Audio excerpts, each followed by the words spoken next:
News and videos on Masscom's YouTube page. Just search Iona Masscom or go to NorthAvenueNation.com, where Masscom students are making things happen. Hello, ladies and gentlemen. My name is Rob Byers, and this is the debut segment of the Countout, WICR show about professional wrestling. All right, so first, let me just give you a little something about myself. As mentioned, my name is Robert Baez. I'm a sophomore here at Iona, majoring in mass communication, but enough about that. I'm going to basically give you a little inside or a little thought really of why I'm doing this now. Now, I understand professional wrestling isn't really something cool to talk about. I get all that. I understand that people might think that, I'm too old or whatever, me being 19. Oh, you're too old. Wrestling's for kids. Or, oh, it's fake. Let me just clear the air with all the doubters out there. All right? Now, yes, obviously, it's obviously not football, which I love as well. It's obviously not basketball or baseball. Those sports, well, I love them. Don't get me wrong. Well, I can't really say much about them. So those are real sports, and we understand that. I can't really say pro wrestling is a fake sport, okay? But other sports, is non-scripted. You know what's happening. Oh man, that was bad.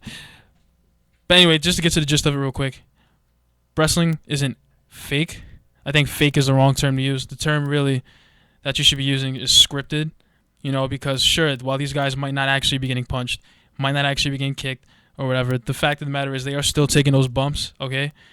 If they take those bumps on the canvas, it hurts, okay? It hurts, and these guys are some of the best athletes on the planet, okay? So you can't really sit there and, ridicule them for being pro wrestlers. The fact of the matter is that these guys are amazing athletes.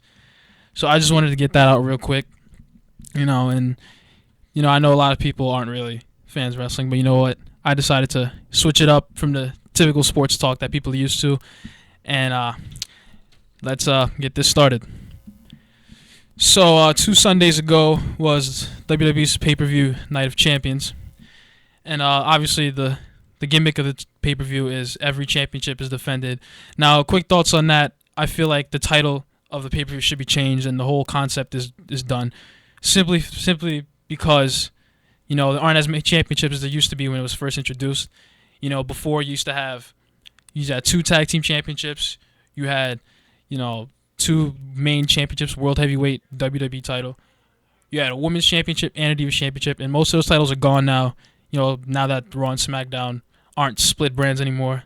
So really, having Night of Champions, the whole gimmick is really, it doesn't make any sense because every title is defended on every pay-per-view anyway. So it doesn't really make a whole lot of sense. But it is what it is. They decided to stick with the Night of Champions name, and the slogan really was, who will strike gold. And let's get into the review and results of Night of Champions. So the first match I'm going to talk about is between Dolph Ziggler and Rusev. Now, honestly, this feud is horrible.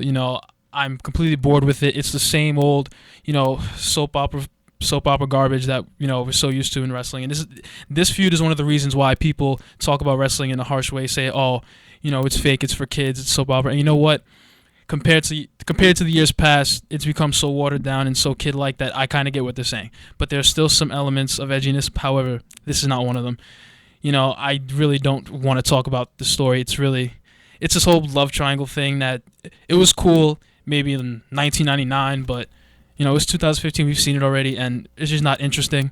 Now, the match itself was pretty good. It was, Rusev and Ziggler are 2 very talented performers. And now the match was good up until the end when it was something that you might have seen in, like, late WCW.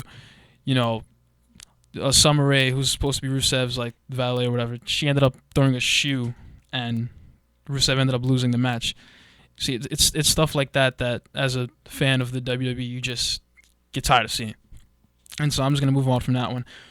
Now I'm going to talk about the match between Ryback and Kevin Owens for the Intercontinental Championship.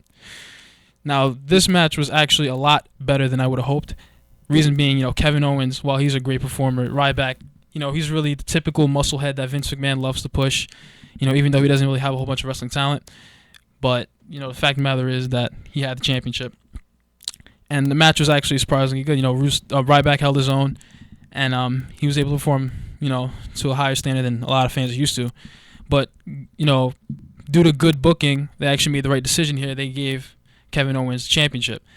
And I feel like that's actually going to elevate the title because, if you recall, Daniel Bryan won. He was hot with the crowd.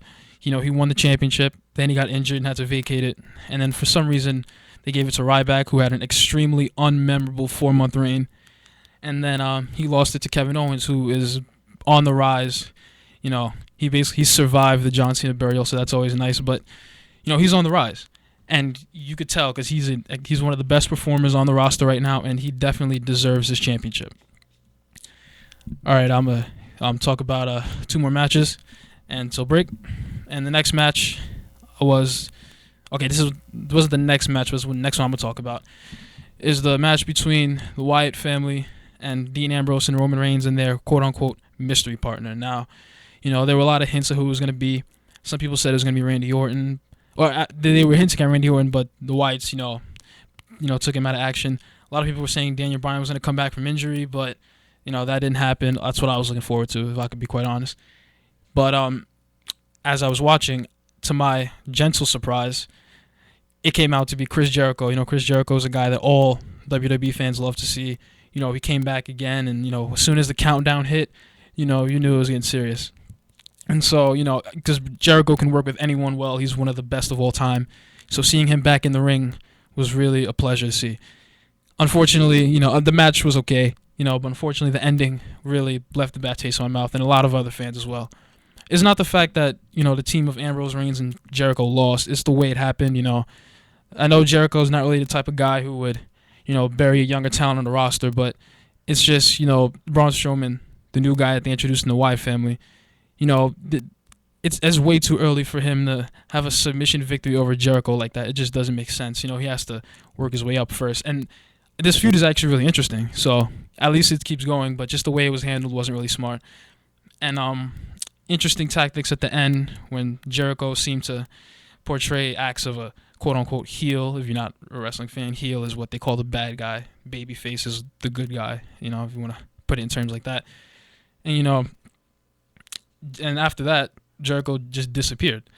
Because on Monday, I'm going to get to the reviews of Monday Night Raw. He was nowhere to be found. And so, he wasn't there, if I could pretty much say it like that. And, so there was that. And just the Wyatt family ended up winning. And luckily, this feud will hopefully, it will keep going because it is one of the more interesting feuds in wrestling right now. And so one more match in that Champions before break. The Tag Team Championship match between the Dudley Boys and the New Day. Now, this one I was really conflicted with because, I am a little biased. I'm not even going to lie to you. I really like New Day. I love they're the most entertaining thing in wrestling right now. These guys are funny. They put on great matches. Xavier Woods using the trombone is hilarious. And you obviously have the Dudley Boys, who is, that brings great nostalgia for a lot of the older fans.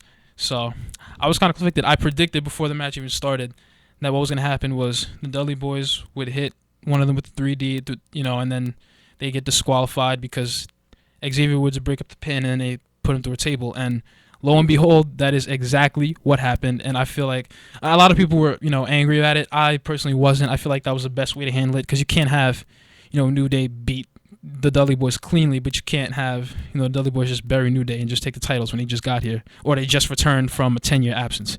So I feel like that was handled well. And so yeah, I feel like that was handled really well. So we're going to get some more Night of Champions talk after this quick break.